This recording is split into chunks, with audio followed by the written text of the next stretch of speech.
Bien, pues hay una situación muy particular en estas informativas de 2014, contadores. Lo que sucedió este año es que muchas de las obligaciones en cuanto a presentar informativas desaparecieron. Es decir, si tú, por ejemplo, verificas el artículo 76 de la ley del ISR para 2014, o recuerda, ahí es el 76 para 2014, nos habla sobre obligaciones que se establece para personas morales. Obligaciones para personas morales, si tú checas todas las fracciones, existen dos informativas que hay que estar presentando, solo dos, que es de viáticos y de subsidio para el empleo, solamente esos dos. Oye, pero ¿y de los sueldos? Bueno, pues de acuerdo a disposiciones transitorias de la reforma de 2014 en la fracción 10 del artículo 9, del artículo 9 transitorio de la reforma para 2014, fracción 10ª, en esa fracción se establece que durante los próximos 3 años, que es a partir de 2014, 2015, 2016, para 2017, hay que seguir presentando las declaraciones informativas. Esto, por supuesto, nos causa cierto conflicto. ¿Por qué? Porque también existe, por otro lado, la obligación de estar presentando constancias de retención. En algunos casos, ahorita lo voy a revisar, de hecho, en las diapositivas que traigo el día de hoy, pues está fundamentado de acuerdo a esta reforma de 2014, pero hay muchas informativas que desaparecieron de la legislación. Sin embargo, por ese transitorio tenemos que seguirlos presentando. De hecho, en resolución miscelánea también se aclaró una situación muy interesante, señores. Desde el año pasado está apareciendo en resolución miscelánea la obligación de presentar constancias de retención a través de un formato electrónico establecido en el anexo 20. Entonces hemos estado al pendiente, oye, ¿cómo cumplo con la obligación? Bueno, pues hoy día existe esta resolución miscelánea donde nos dice básicamente, todo comprobante que sea emitido a través de un CFDI hace las veces de constancia de retención. Entonces, aquí aparece esta situación, te decía, legislativa, y en este periodo de transición, en lo que establecemos todas estas obligaciones en materia de expedición de comprobantes. Y es que tiene lógica, señores, tiene lógica. Si la propia autoridad es quien está certificando los comprobantes, ¿para qué estar expidiendo constancias de retención? Se me hace absurdo. Bien, vamos con el anexo 2, contadores, ya. Vamos de lleno con el anexo 2 y vemos la fundamentación. Datos de identificación del tercero, básicamente lo que tiene el apartado, datos de identificación del tercero y resumen global. Una vez que hayas capturado todas las obligaciones de estos contribuyentes a las que les hayas hecho pago y hubieses tenido la obligación de llevar a cabo una retención, bueno, pues vamos a ver en el resumen global dicha captura. Personas físicas y morales que efectúen pagos y retenciones de ISR, IVA o IEPS por los conceptos siguientes, entre otros. Estoy colocando básicamente lo que dice la declaración informativa. En el caso de los intereses, hay una retención. Por este concepto, el banco tiene que hacer el entero de dichas retenciones. Y en el caso de los premios, bueno, pues, no sé, la Lotería Nacional, el Melático, tiene que estar informando de este punto. ¿Nadie se ha sacado el premio gordo, contador? ¿Qué harían aquí? Dando cursos. Aquí estarían dando cursos, ¿no? Sujetos obligados. Artículo 110, aquí está el fundamento para personas físicas. Artículo 110, fracción séptima de la ley del ISR. El artículo 116, último párrafo. Ahorita vemos todos estos fundamentos. Y para personas morales, los fundamentos están básicamente en el mismo artículo que el 76. Vean, dice: comprobantes fiscales. El contribuyente a favor de quien se expide no está obligado a verificar que contenga el señalamiento relativo hacia el pago de la contraprestación. Se hace en una sola exhibición en parcialidades. ¿De qué habla esta tesis? Te platico la historia. El emisor emite su comprobante, el receptor la recibe, deduce. Llega a auditoría, le dice, este comprobante es no deducible. ¿Por qué? Porque no tiene la leyenda pago en una sola exhibición o en parcialidades. Se defiende y se gana esta jurisprudencia, señores. Estas jurisprudencias tienen un efecto al que yo llamo efecto orgásmico. Es riquísimo leerlos. Fíjate lo que dice este último enunciado. Y vean mi gesto para que vean qué placer causa leerlo. Vean, ¿por qué te platico esta historia? Porque engloba muchos supuestos. Ve lo que dice el último enunciado. De lo anterior se concluye que dicha verificación no vincula al contribuyente a favor de quien se expide el comprobante a constatar el debido cumplimiento de los deberes fiscales a cargo del emisor. Dice, el debido cumplimiento de los... Habla de todos. Yo no tengo por qué estar cuidando ni verificando que el emisor cumpla con sus obligaciones. ¿De quién son obligaciones? ¿Mías o de él? De él. Yo tendría que recibir el comprobante y dice aquí, dice, entre los que se encuentra el señalamiento relativo hacia el pago de la contraprestación se hace en una sola exhibición en parcialidades, pues su obligación se restringe, por así disponerlo el tercer párrafo del artículo 29, a verificar que el comprobante contenga los datos previstos en el diverso numeral 29A. Mi única obligación es revisar que se cumplan con los requisitos, nada más. Yo no soy autoridad fiscal para decirle a aquel, así se tiene que cumplir con esta obligación. ¿Qué atribuciones tienes para obligarlo? Entonces, trabaja a la inversa, y como receptor y como emisor. Yo no tengo por qué cuidar que mi receptor cumpla con mis obligaciones. Yo sé lo que tengo que hacer.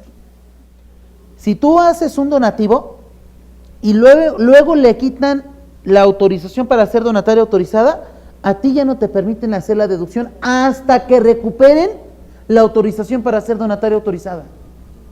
No, eso no puede ser. O sea, ¿qué culpa tengo yo de que la donataria perdiera su autorización? Y si de casualidad la perdía a final del año y no la conseguías en ese mismo periodo, yo ya no puedo hacer la deducción. ¿No? Infame, infame. Esta, por supuesto, la pueden pelear, Fíjense. Los donativos realizados con anterioridad a la publicación de la pérdida de vigencia serán deducibles para sus donantes siempre que las organizaciones civiles y fideicomisos que reciban dichos donativos recuperen la autorización en el mismo ejercicio fiscal en que perdieron la vigencia. Recuerden que si yo ya deduje un automóvil, por ejemplo, ¿en cuánto tiempo para efecto de ISR puedo deducirlo? 4 años. Y lo donas, no me lo puedes volver a aplicar como deducible, como donativo, ¿sí? Y es más, de hecho, técnicamente hablando, todavía no desaparece. En aquel entonces, en comprobantes, tendríamos que plasmar como donatarias autorizadas que si los bienes que se están entregando son en especie y ya aplicaron la deducción, ese comprobante ya no es deducible. Tiene lógica, porque estaría duplicando el efecto. Entonces, aguas, por favor, si ya aplicaste un auto, ¿verdad?, que ya se dedujo, cualquier activo fijo que ya se dedujo y lo donas, no puedes aplicar ninguna donación, ¿de acuerdo? Ya no, es más, de hecho, ni siquiera tendrías que presentarlo aquí. El importe del donativo en bienes, 0, ¿de acuerdo? Solamente para darle salida de tu plantilla de activo fijo, plántalo en 0, ¿de acuerdo? Sí, ya lo dedujiste, ¿de acuerdo? Intangibles, ojo, si me estás hablando de bienes intangibles, estamos hablando del IVA virtual. Si me estás hablando de bienes tangibles, entonces me estás hablando de importación y eso tiene que pasar a través de aduana. Y la única forma de deducir una importación es a través de una aduana, es con el pedimento correspondiente. Entonces, si estoy hablando intangible, correcto.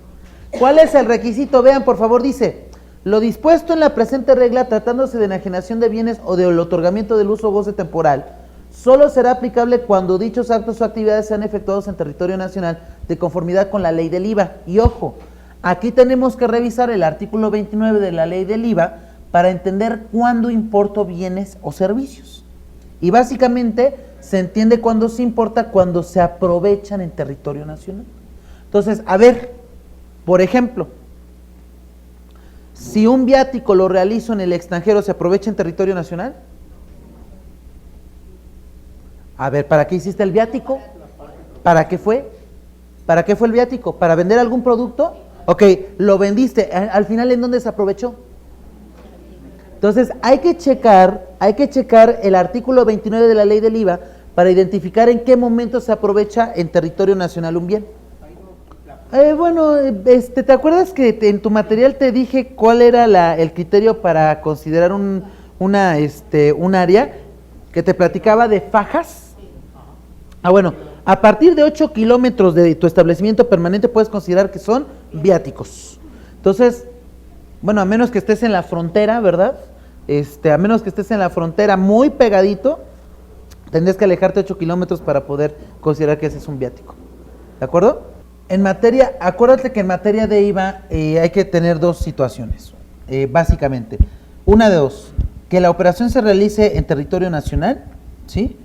O propiamente que se haga por residentes en México. Entonces, aquí estoy cumpliendo con un requisito. Si tú lo estás entregando en territorio nacional, acuérdate que en términos del artículo 1A, del 1, dice, son actos grabados, actos o actividades realizados en territorio nacional, tienes que cobrar IVA.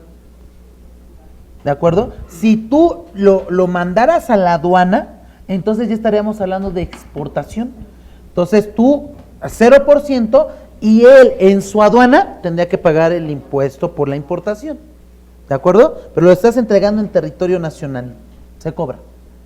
Recuerda que en el caso de enajenación de bienes, la entrega se tiene que hacer en territorio nacional. Esa es una característica importante y tú ya lo identificaste. Entonces, independientemente de que la persona sea residente en México, la entrega de la mercancía se hizo en el extranjero. Hay excepciones que efectivamente es en caso de enajenación de bienes que se tengan que matricular, pero no estás vendiendo autos, ¿o sí? Ok. Si estuvieras vendiendo autos y estuvieran matriculados en México y entregaras en el extranjero, se considera que la entrega se hizo en territorio nacional, pero no es el caso. Solamente ese es el punto en cuanto a la matrícula. Si me estás diciendo que el proveedor era en el extranjero y la entrega se hizo en el extranjero, no es objeto del impuesto. Aquí tengo, contadores, si gustan, ahí está la regla de resolución 2015, regla 3.19.12, regla 3.19.12. ¿Qué debo de plasmar en la declaración informativa? 0. Solamente infórmame en qué país estás haciendo tu inversión. No me digas cuál es tu capital, no me digas el monto del impuesto, solo dime cuánto estás recibiendo, nada más. Ahí está. Dice, se presentará a través del anexo 5 inversiones en territorios regímenes fiscales preferentes de la forma fiscal 30, declaración informativa múltiple en forma impresa, vía internet o en medios magnéticos.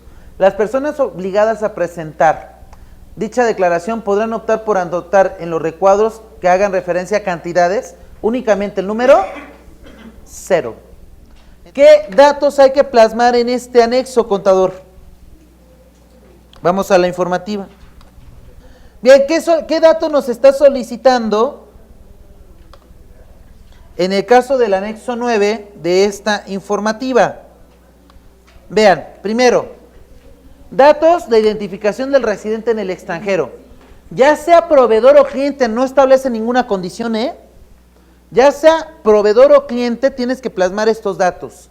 Dice, datos de identificación del residente en el extranjero, nombre o denominación o razón social, domicilio del residente en el extranjero, número de identificación fiscal, en su caso no todo lo tienen, clave del país de residencia, ahí están los países que ya conocen, son la misma clave que hemos ocupado para los residentes en el extranjero. Ahora dice, clave del método de precios de transferencia utilizado. Ya hemos platicado, Lalo platica mucho este tema, pero es importante que consideren, miren, hay personas que venden el estudio de precios de transferencia y ocupan métodos diferentes para evaluar los valores que estás manejando con tu parte relacionada. Hay unos, por ejemplo, dice costo adicionado, márgenes de transacciones de utilidades de operación, precio de reventa. Señores, el método más utilizado y más común y más barato es el precio comparable no controlado. Entonces, cuando vayan y les presenten un estudio de precios de transferencia, considero que este es el método más universal y es prácticamente imposible que no puedas ocupar este método. Es más, la misma ley del impuesto sobre la renta establece como primer método este. Y me dice, si no puedes ocupar este, entonces ocupa los demás. Pero este método es muy sencillo, contador. Es simplemente demostrarle a la autoridad que en un margen razonable, los precios que tú estás manejando con tu parte relacionada son los mismos que manejas con tu parte no relacionada. Nada más.